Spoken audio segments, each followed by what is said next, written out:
Welcome to Mediabistro.com. This is Media Beat, and we are here with Russell Simmons. It's always good to do this. Always good. That's why you do headstands. You want the world, you want to see it differently. Do you it want the upside blood down? to go this way and kind of cleanse you because you're so busy doing this all the time. And this book is meant to do this. It's its purpose. So you'd be all right if Amazon put it up on its page like this? If it stood out amongst a bunch of other books and people, but in the short term, it's all right. It's okay. Russell's here. This is his new book. It's called Super Rich. Russell is a hip-hop icon. He's a fashion and media mogul. He's a yogi. He's a vegan. And he's got a new book out. Russell, you started in music. For those who don't know, how did you go from producing and promoting hip-hop to being a yogi and writing Super Rich? I got old. I started, in music. I found a passion. I produced music and had a lot of fun in it, and I sold a company.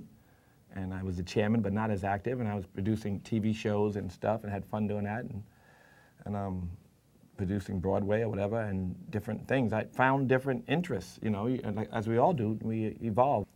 I have this experience of people coming to me and telling me that the book Do You changed their life. So I wrote this book, Super Rich, as more of an offering, based in the same principles and ideas, but more of a how-to book as well.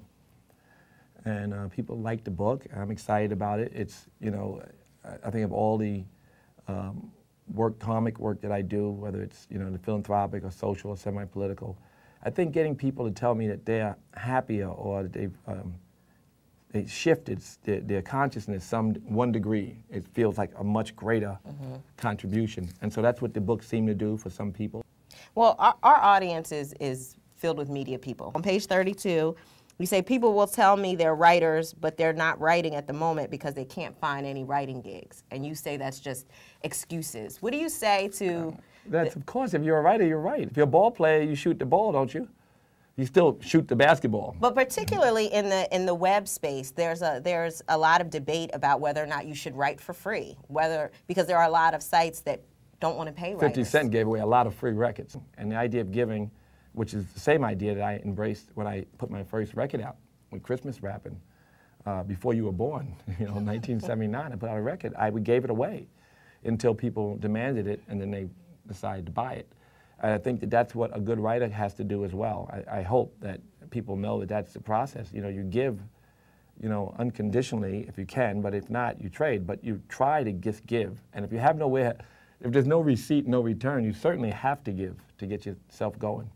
And speaking in the online space, you invested in Global Grind in 2007, and you guys were able to, Navarro, right? I hope I'm pronouncing his name correctly. Guy. So he started Global Grind, and he got you as an investor. There was a whole team of people involved. Well, what I'm leading to is that you guys were able to get the capital to launch Global Grind. Navarro. You said that Navarro had the perfect pitch. What do you think for those people out there who want to start their own company or web entrepreneurs? What makes a pitch resonate with you? You look at the book, the book will tell you, there's a chapter on business yogi.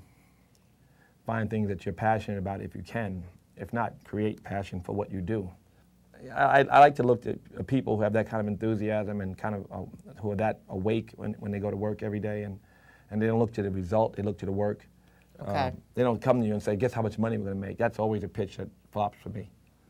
And again, I say it's very difficult to pitch me because I almost have my own ideas most times, and even if you pitch me, then I might mess your idea up because as an entrepreneur, I'm a very passionate person.